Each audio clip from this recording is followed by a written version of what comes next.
Hi అండి, welcome back to our channel. మీకు already title చూసుంటేనే అర్థమైపోతుంది. కొంతమంది సిస్టర్స్ ఏమో రెగ్యులర్ గా కమెంట్ చేస్తూ ఉన్నారు, అక్క టైలరింగ్ క్లాసెస్ చెప్పొచ్చు కదా అనేసి. అందుకోసమని నేను డిసైడ్ అయిపోయాను, ఈ రోజు నుండి కూడా ఈ క్లాసెస్ అయినంత వరకు మీకు ఈ టైలరింగ్ క్లాసెస్ వస్తూ ఉంటాయి. అండ్ మిడిల్ లో నేను ఏమైనా మోడల్స్ అవి కటింగ్ స్టిచ్చింగ్ ఉంటే అవి పెడుతూ ఉంటాను. But normal blouse cutting stitching ఇలాంటివి అయితే పెట్టట్లేదు ఇప్పుడు ప్రెసెంట్ అయితే. అంటే ఈ టైలరింగ్ క్లాస్ అయినంత వరకు కూడా కొంతమంది సిస్టర్స్ నేర్చుకోవాలని వాళ్ళకి ఆతృతగా ఉంది, నాకు అర్థమవుతుంది. సో అందుకోసమనే ఈ క్లాసెస్ అన్నవి స్టార్ట్ చేశాను. మీరు నమ్మకంతో మన ఛానల్ ని మొత్తం ఫాలో అవ్వండి. మీకు జీరో నాలెడ్జ్ నుండి అడ్వాన్స్డ్ నాలెడ్జ్ వచ్చే వరకు కూడా నాది రెస్పాన్సిబిలిటీ. సో దీనికి మెయిన్ గా కావాల్సింది ఏంటంటే, నేను చెప్పిన వర్క్ చెప్పినట్టుగా మీరు చేయడమే. ఎప్పుడైనా సరే మనం ఏ వర్క్ నేర్చుకున్నా అది చిన్నదవ్వనివ్వండి పెద్దదవ్వనివ్వండి, జీరో నాలెడ్జ్ తో స్టార్ట్ చేసేటప్పుడు మనకి చాలా అంటే చాలా డౌట్స్ వస్తూ ఉంటాయి కదా. ఇలాంటి డౌట్స్ అన్ని అరైజ్ కాకుండా ఉండాలంటే మనం ఎప్పుడు కూడా ఒక బుక్ ఒక పెన్ దానికోసం సపరేట్ గా మెయింటైన్ చెయ్యాలి. ఈవెన్ నేను నేర్చుకున్న టైంలో కూడా నా దగ్గర అలాంటి బుక్స్ మెయింటైన్ చేసేదాన్ని అనమాట. ఇప్పటికీ కూడా నేను నేర్చుకున్నప్పుడు ఏ బుక్ అయితే మెయింటైన్ చేసానో ఆ బుక్ ఇప్పటికీ నా దగ్గర ఉంది. సో మీకు చూపించమంటే ఇప్పుడు చూపిస్తాను.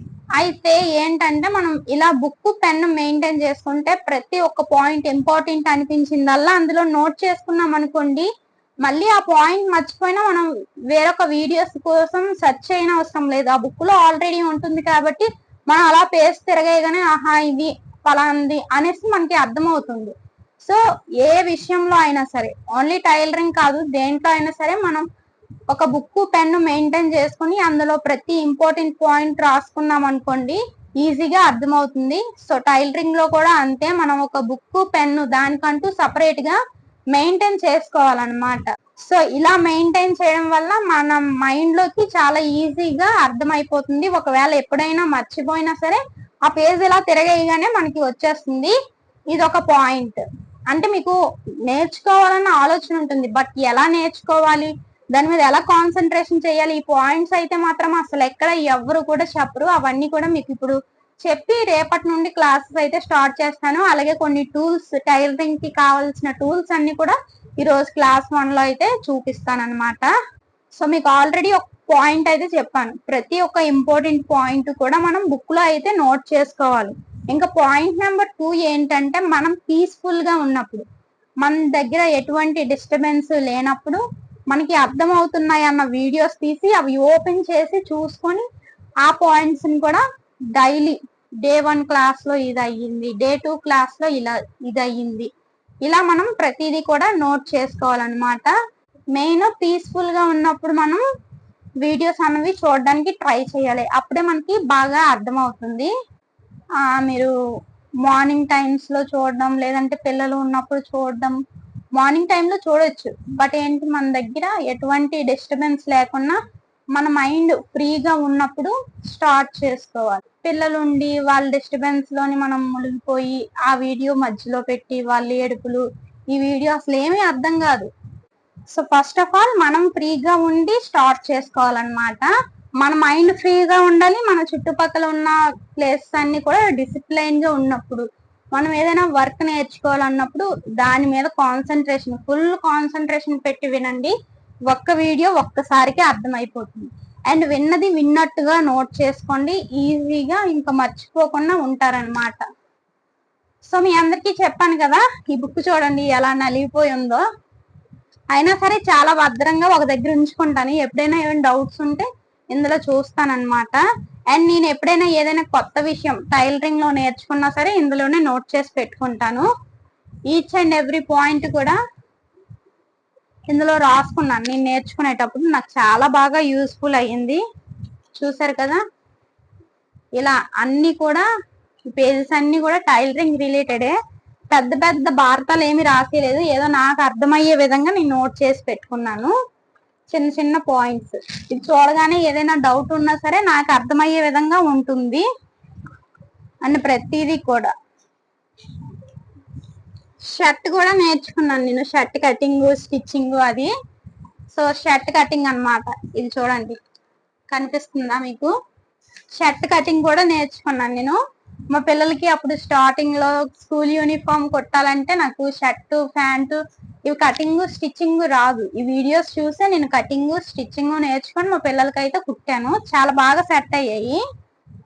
మా పాప ఫస్ట్ ఎల్కేజీ అనుకుంటా, ఎల్కేజీలో జాయిన్ అయినప్పుడు కూడా నేనే, అప్పటికి జీరో నాలెడ్జ్, మనకి బ్లౌజులు కూడా రాదు, బ్లౌజులు కటింగ్ స్టిచ్చింగ్ రాదు. ఇప్పుడు మా పాప థర్డ్ క్లాస్ కి వెళ్తుంది కదా, అంటే 4 ఇయర్స్ బ్యాక్ అప్పుడు టైలరింగ్ మీద కొంచెం ఏదో అలా గ్రిప్ ఉండేది, బట్ అంత పర్ఫెక్ట్ అయితే కాదు. సో ఆ టైంలో వీడియోస్ చూసి కటింగ్ ప్రాక్టీస్ చేసి మా పాప కటింగ్ చేసి స్టిచ్చింగ్ చేశాను అనమాట. ఆ ఫ్రాక్ ఇప్పటికీ కూడా ఉంది, మొన్నే చూసాను, మీకు చూపిస్తాను ఉండండి. అంటే షర్ట్ అలాగే ఏంటి ఫ్రాక్ అన్నమాట. ఫ్రాక్ రెండు కూడా ఉన్నాయి.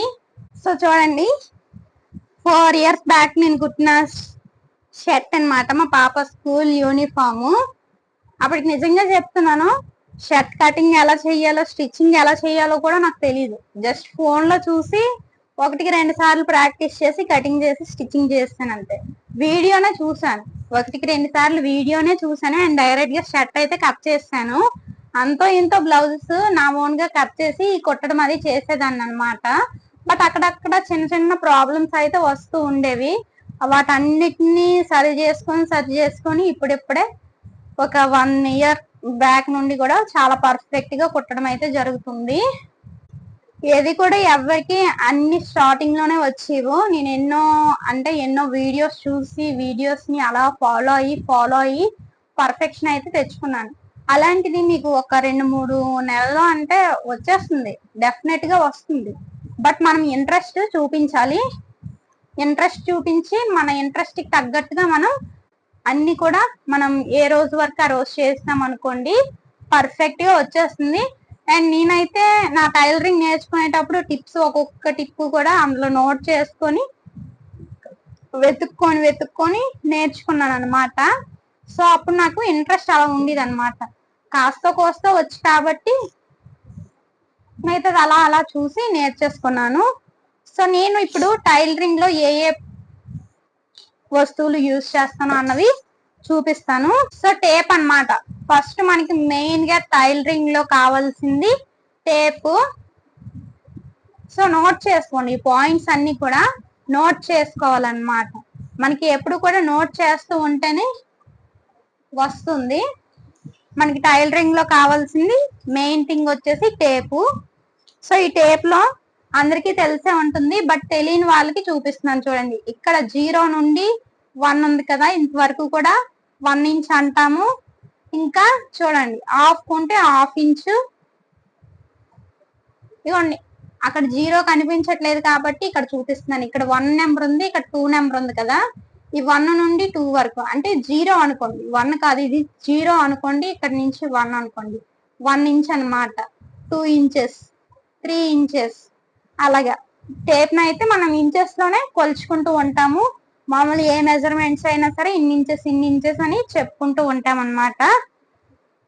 సో ఈ 1 ఇంచ్ కి 2 ఇంచ్ కి మధ్యలో ఒక బాణం గుర్తు ఉంది కదండి, 1 నుండి 1/2 కి అంటే 1/2 ఇంచ్ అంటాం అనమాట దీన్ని.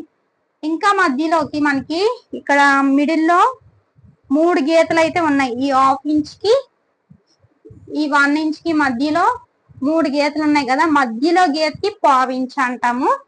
సో నేను ఇలా నాకు గుర్తుండేటట్టుగా నేను ప్రతి ఒక్కటి కూడా మార్చుకొని, అలాగే మీరు చూస్తున్న వాళ్ళకి కూడా అర్థం అవ్వాలి మెయిన్. సో మీకు కూడా అర్థమయ్యే విధంగా చెప్పడానికి అయితే నేను ట్రై చేస్తున్నాను. చాలా మందికి ఇలా మనకి ఈజీగా ఉంటేనే అర్థం అవుతుంది కదా, అందుకోసమనే ఈజీగా చెప్పడానికి అయితే ట్రై చేస్తున్నాను. సో ఇది వచ్చేసి కర్వ్ స్కేల్ అన్నమాట.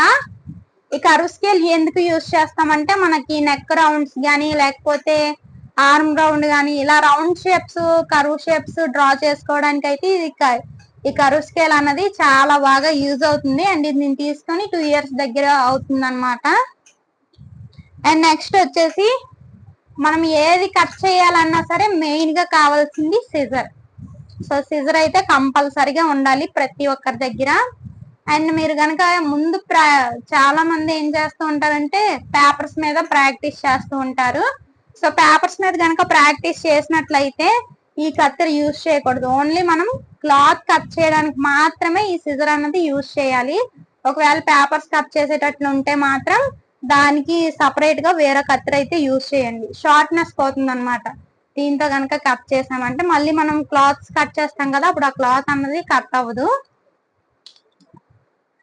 అండ్ ఇంకోటి వచ్చేసి స్ట్రైట్ స్కేల్. సో నేను ఈ ఐరన్ స్కేల్ అయితే తీసుకున్నాను. ఫస్ట్ అయితే ప్లాస్టిక్ స్కేల్, ఇలా చెక్క స్కేల్ కూడా యూజ్ చేశాను కొన్ని రోజులు. బట్ అవి అస్తమానం ఇరిగిపోతూ ఉండేవి. లాస్ట్ కి అయితే ఈ చిన్నది ఐరన్ స్కేల్ అయితే తీసుకున్నాను. మీరు కనుక తీసుకున్నట్లయితే ఇలాంటి ఐరన్ స్కేలే తీసుకోండి, స్ట్రైట్ స్కేల్. లేదంటే మనకి కింద కరెక్ట్ గా షేప్ అంటే స్ట్రైట్ లో స్కేల్ పెట్టినా సరే కొంతమందికి గీతలు అయితే కరెక్ట్ గా రావన్నమాట.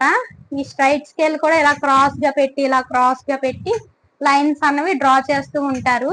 అలా రాకుండా ఉండాలంటే మనకి మార్కెట్ లో ఎల్ స్కేల్ అని దొరుకుతుంది అనమాట. ఆ ఎల్ స్కేల్ పెట్టి మనం లైన్ కనుక డ్రా చేసామనుకోండి చాలా స్ట్రైట్ గా అయితే వచ్చేస్తుంది. ఎవరైతే స్ట్రైట్ గా మార్కింగ్ చేయలేరో వాళ్ళ గురించి అయితే చెప్తున్నాను. ఈ ఎల్ స్కేల్, ఈ స్ట్రైట్ స్కేల్ అయితే నాకు పర్లేదు, బాగానే ఉపయోగపడింది కాబట్టి నేను ఎల్ స్కేల్ తీసుకోలేదు.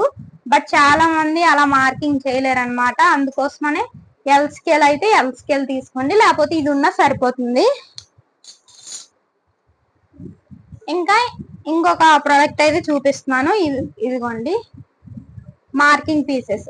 ఇవన్నీ కూడా మార్కింగ్ పీసెస్. మనకి చాలా కలర్స్ లో ఉంటాయి.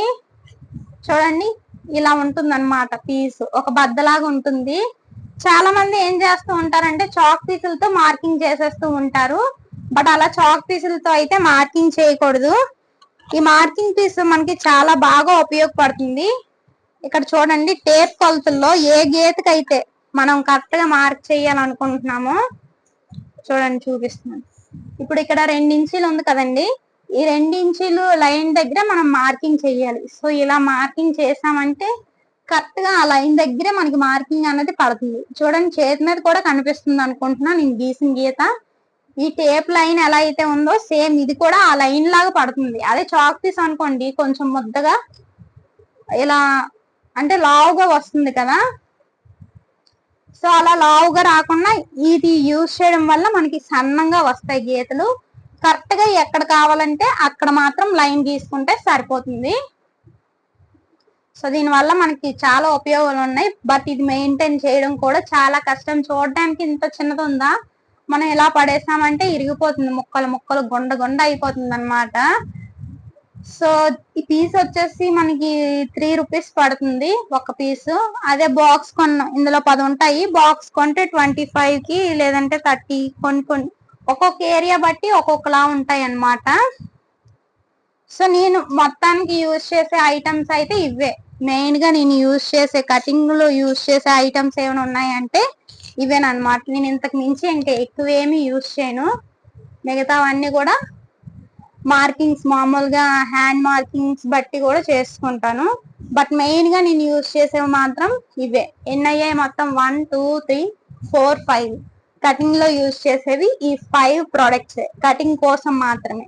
స్టిచ్చింగ్ కోసం అనుకోండి ఇంకా చాలా ఉంటాయి, దారాలు ఉండాలి, అవన్నీ వేరే విషయం.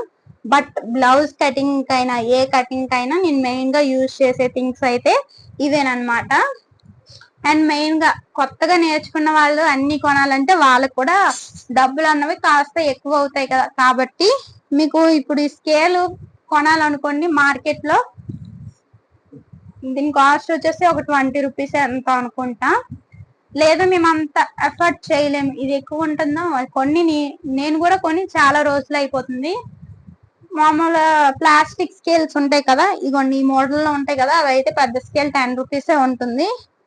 అండ్ ఈ సిజర్ అనుకోండి 200 ఉంటుంది, మరి 200 250 ఎంతో ఉంటుంది. అలానే టేప్ వచ్చేసి 10 or 20 రూపీస్ అయితే ఉంటుంది అనమాట. అండ్ ఈ మార్కింగ్ పీస్ వచ్చేసి జస్ట్ ఒక 3 రూపీస్ అయితే ఉంటుంది ఒక పీస్. సో మనం ఇలా ఒక్కొక్క పీస్ కొనే బదులు ఇలా బాక్స్ తో కొనుక్కోవడమే బెస్ట్ అనమాట. ఎందుకంటే అయిపోగానే ఈ బాక్స్ లో పెట్టేసుకోవచ్చు, అప్పుడు ఎక్కువగా ఇరిగే ఛాన్స్ ఉండవు. ఇది మొత్తానికి క్లాస్ 1 ఫ్రెండ్స్. సో మీకు కూడా ఎక్కువగా చెప్తే అంత ఇంట్రెస్ట్ రాదు. అండ్ ఫస్ట్ డేనే మనం ఎక్కువ ముందుకు వెళ్ళిపోయాం అనుకోండి, మర్చిపోతూ ఉంటాం అన్నమాట. సో అందుకోసమని ఈరోజు ఈ సింపుల్ గా ఈ ప్రోడక్ట్స్ అయితే చూపించాను, ఈ ఐటమ్స్ అయితే చూపించాను అనమాట. మీకు ఎవరి దగ్గరైనా అవైలబుల్ గా లేకపోతే వీటిని అయితే తెచ్చి ఉంచుకోండి. రేపటి క్లాస్ లో మరింత క్లారిటీగా ఇంకొక స్టెప్ అయితే ముందుకు వెళ్దాం. వీడియో నచ్చితే ఒక లైక్ చేసి, మీకు ఏమైనా డౌట్స్ ఉంటే ముందు కమెంట్ చేసేయండి. కమెంట్ సెక్షన్ లో అయినా కమెంట్ చేయండి, లేదంటే ఇన్స్టాగ్రామ్ లో కూడా మీరు నా అకౌంట్ ని ఫాలో అయ్యి ఇన్స్టాగ్రామ్ లో మెసేజ్ చేశారంటే ఎక్కడైనా సరే మీకు రిప్లై ఇస్తాను. అండ్ మీ డౌట్ కనుక పెద్దది అనుకోండి, డెఫినెట్ గా దాని మీద ఒక వీడియో కూడా తీస్తాను అనమాట. మీ కమెంట్స్ కి అయితే రిప్లై ఇవ్వడం నేను అస్సలు మర్చిపోను. డెఫినెట్ గా ప్రతి ఒక్క కమెంట్ కి కూడా ఏ డౌట్ వచ్చినా సరే రిప్లై అయితే ఇస్తాను. సో వీడియో నచ్చితే ఒక లైక్ చేయండి. మీ గురించి ఇంత కష్టపడి ఇంతసేపు చెప్పాను కాబట్టి డెఫినెట్ గా అయితే లైక్ చేయడం మర్చిపోకండి. మీరు ఇచ్చే ఒక లైకే నాకు చాలా పెద్ద గిఫ్ట్ అనుకుంటాను. వీడియో నచ్చితే లైక్ చేసి, అలాగే మరిన్ని ఇలాంటి వీడియోస్ కోసం మన ఛానల్ ని సబ్స్క్రైబ్ చేసి, అలాగే పక్కనే ఉన్న బెల్ ఐకాన్ ని క్లిక్ చేశారంటే నేను ఎప్పుడు ఏ వీడియో పెట్టినా సరే నోటిఫికేషన్ ద్వారా మీ వరకు వస్తుంది. Thank you for watching. Bye.